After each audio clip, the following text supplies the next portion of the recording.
Thank you so much, and thanks to the first two speakers for those great talks. I always love going third or fourth in a session like this because there's a bunch of background information I can then kind of gloss over because it's been ably presented by my colleagues.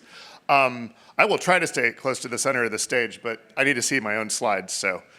Great, so I'm really excited to be here and talk to you about how BioAge is harnessing the biology of aging to treat metabolic disease. As you will hear many times at conferences like this, aging is one of the primary risk factors for many of the chronic diseases that kind of define the challenges in modern healthcare. Mechanistically unrelated diseases, Alzheimer's, cancer, cardiovascular disease, the incidence rises exponentially with age. And we're living longer as a society, but the fact that disease becomes more incident, more prevalent as we get older, means that there's a gap between health span, how long we stay alive and healthy, and lifespan, how long we stay alive. And this means that by the time you're 65, you're very likely to have one or more chronic conditions that are life-altering and life-threatening. And that creates, to put it simply, a pretty big doctor bill. So there's an opportunity here, and we don't think of it so much as we want to extend lifespan, it's that we want to close this gap and increase the ratio of the time that you're alive, that you're in good health. So to do that, we really want to apply the biology of aging and what we know about the aging process to help us live healthier lives, but there are barriers, there are reasons why that's hard. On the target discovery side, it's been mentioned before, human aging takes a long time, and it's hard to study in the lab, and we're terrible experimental animals, we don't behave. And, when you can study aging in the lab, in a model organism, one of the things you find out really rapidly is that model organisms don't age like human beings. And they might be more convenient, and they're certainly faster, but they aren't us. And this means that a huge percentage, and I mean like 95%, of drugs that look really great in preclinical trials don't pan out in human beings. And that's true for aging. On the clinical development side, this has been covered ably in the panel, so I won't say much more except to say there isn't really a regulatory framework for advancing medicines for aging per se. You have to pick specific diseases, and you can't, it's even hard to do a multi-morbidity trial, that is to say a drug that's intended to target more than one disease. Okay, so there are these barriers to applying what we know about aging to drug development. So at BioAge, what we believe is that the way to overcome these barriers is to bring human data that's collected over the lifespan, not in a lab, to bear on the problem. So what do I mean by that? I'm going to say more about that over the next few slides, but the advantages of human data from the target discovery side is that we believe that by looking at the way the molecular profile of a human being changes over their lifespan, over decades, we're able to focus on the things that make human aging unique. We know that these processes are happening in humans because we observe them in humans, and that means that the targets we choose based on these kinds of analyses are going to have the greatest chance for successful clinical translation. Once we get into the clinic, having the human data and the sort of the life course of a person, how they got sick, as well as the changes in their molecular profile, it helps us target specific indications that are the most promising for our drugs. And in addition, because we've been studying aging throughout the lifespan, we've accumulated valuable biomarkers that allow us to, as Dennis pointed out in the panel today, they allow us to kind of, in parallel to the endpoints of our trials, to accumulate evidence about whether or not we're actually hitting key aging pathways, and that'll be valuable in the future.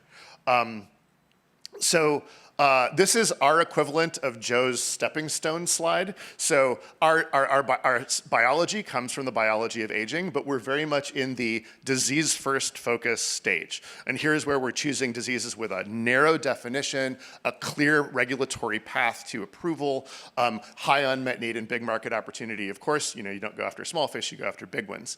And so there we are at base camp focusing on disease because that is the regulatory paradigm in which we're operating. But off in the distance, right, hopefully not too far in the distance, is the idea of targeting multiple morbidity, targeting preventively in that kind of a paradigm, and some would argue that's treating aging itself. So starting here at base camp, looking at disease first focus in a way that's practical and commensurate with the regulatory regime in which we operate, but eventually we want to get to the big mountain over there. All right, enough visual metaphors. How do we do it? So, I want to mention, right, that this is not a new playbook. That this has been done already, and our favorite example of this is the statin drugs, which I don't want you to raise your hand, I will, like I bet a lot of us are on these drugs right now. And these were approved for a really narrow indication called familial hypercholesterolemia. There weren't actually a lot of patients. But within a couple of decades, people had realized they had enormous preventive potential. So, they were being used very widely in otherwise healthy adults that maybe had one or two risk factors, but they were being used the way we hope to use aging drugs. And So we see the same opportunity with drugs based on the biology of aging. The idea is we can use them to identify first very tractable indications, and then we can label expand into a preventive paradigm. It worked great with statins. It generated multiple blockbuster drugs. It revolutionized the way we think about cardiovascular medicine, and we think that there's a very similar opportunity here with drugs based on the biology of aging. Okay, now do I get the slide I thought was coming next? Yes, so how is BioAge implementing on this strategy? BioAge's discovery platform is based on an insight that every one of us has had in the course of our lives, which is the observation that aging doesn't happen uniformly in human beings. We age at different rates, we have different outcomes. Anyone who's gone to like a 30th high school reunion knows what I'm talking about. So, I mean, some people are alive and well and cycling at the age of 100, like Robert Marchand over there, and some people are, unfortunately, have a burden of chronic disease and are quite unwell early in their late life, in their 60s. So we think that the molecular difference between these two kinds of agers is where the promising drug targets are hiding.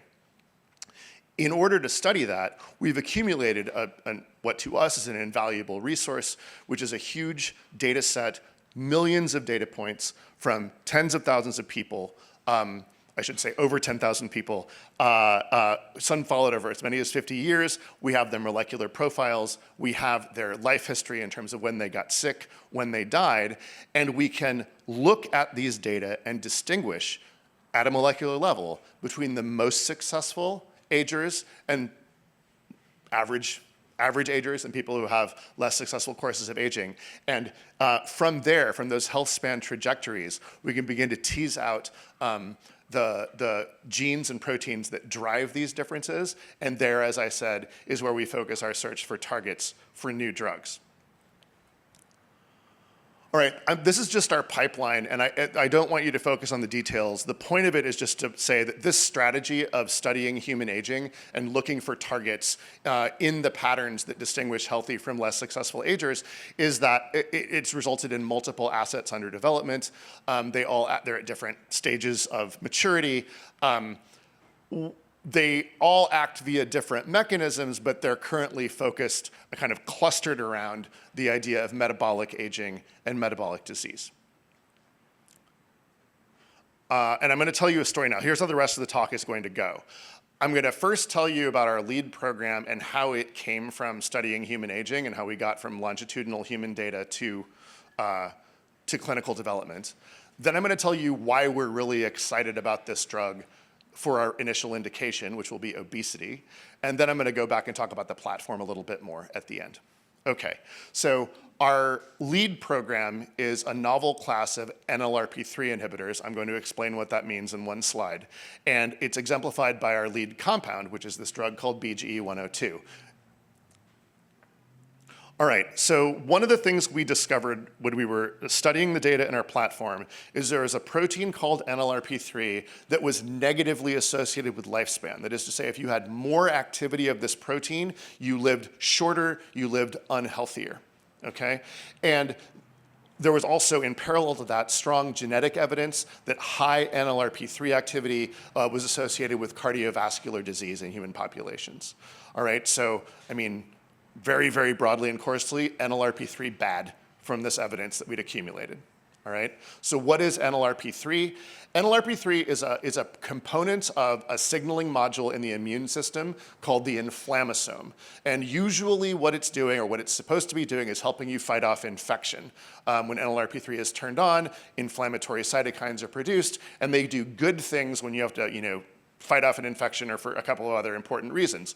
But there are certain pathological states like cellular stress, like nutrient excess, also aging itself. I set my timer for the wrong amount of time. All right, so cellular stress, nutrient excess, and that stimulates chronic activation of NLRP3, and that puts us in a situation where NLRP3 is always on, and you're in a state of chronic inflammation. And this inflammation drives various pathological states, including obesity. All right, in order to address this, so the idea is, wouldn't it be great to inhibit NLRP3?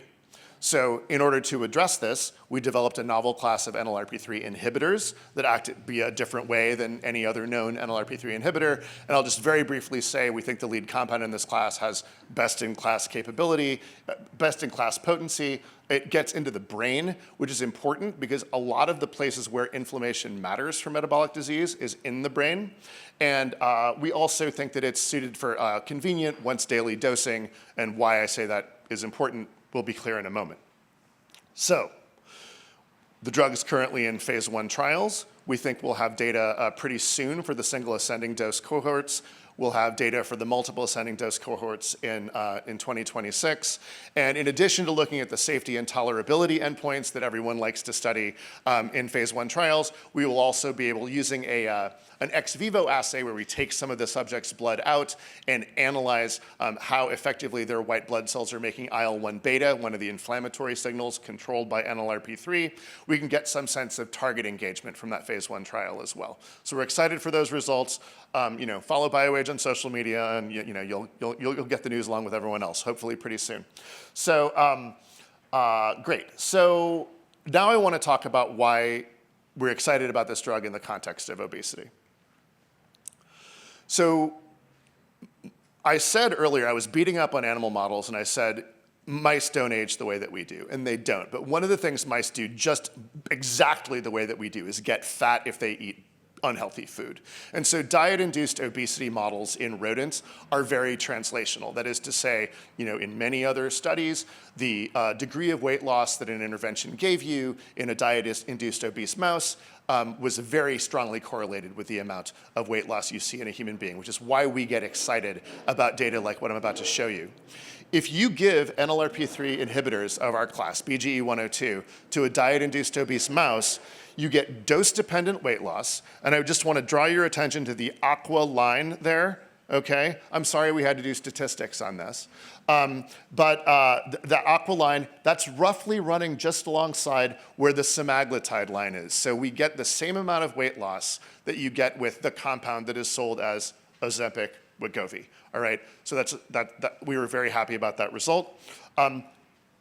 Even better, if you combine BGE-102 with a GLP-1 agonist, again, semaglutide, orange line, you double the weight loss that you see when you use semaglutide alone. So one reason why this is exciting is that it positions BGE-102 to operate in the evolving landscape of obesity management, which we think is moving in the direction away from these injectable drugs that are blockbusters that everyone's heard about, toward an oral regimen paradigm.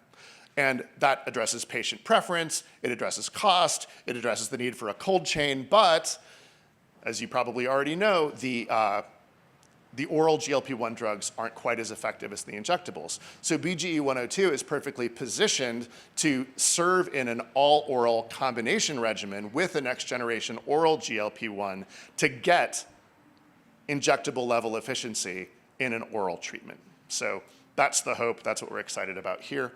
And I'll just say briefly that because NLRP3 and the inflammasome sit at the intersection between inflammation and metabolism, there's a lot of potential to treat other diseases, many of which are comorbidities of obesity. So cardiac disease, liver disease, bone and joint disease, all these things are on the table.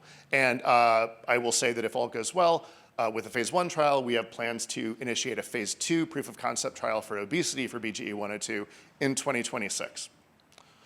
I promised I would come back full circle and talk a little bit about the platform. So the platform is the source of NLRP3 as a target. It's the source of the targets we pursue at BioAge. And I just want to spend a couple slides arguing that it's very much still a source of value creation and target discovery ongoing for the company.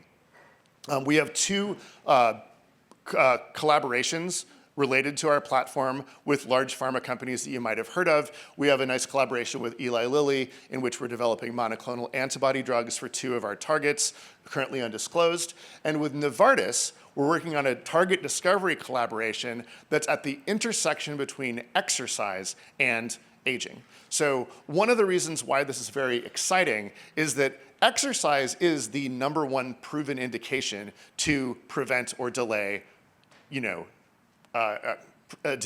chronic diseases of aging, right? If you could put exercise in a pill, it would be the greatest medication ever. I already told you above that BioAge gets very excited when we find out that a gene or protein is associated with healthy aging. You can imagine that would go double if we also knew that the same gene or protein was associated with high levels of physical activity. So we already knew from our own data that there's a lot of molecular difference between older people with different levels of physical activity. If you're more active, you have higher levels of proteins associated with cardiac health, energy homeostasis, and muscle performance. You have less proteins involved in poor metabolic health. All right. So what we're doing in the Novartis collaboration is taking data like that, our aging data, taking exercise physiology data from Novartis's large data sets, genetic data, external validation from omics experiments and preclinical models, and we're essentially doing an evidence-based ranking of a very large number of genes to find out which ones are the likeliest to mimic the beneficial effects of exercise. Because I said, if you could find something that did that, it'd be a very promising drug target, very promising approach, I should say, for treating metabolic disease. So that's just a little bit of kind of what's happening under the hood. And a little proof of concept slide. When we do this evidence-based ranking of genes, what we find is a class of genes that comes out that scores the highest in the evidence-based ranking is a conceptual class of proteins called exerkines.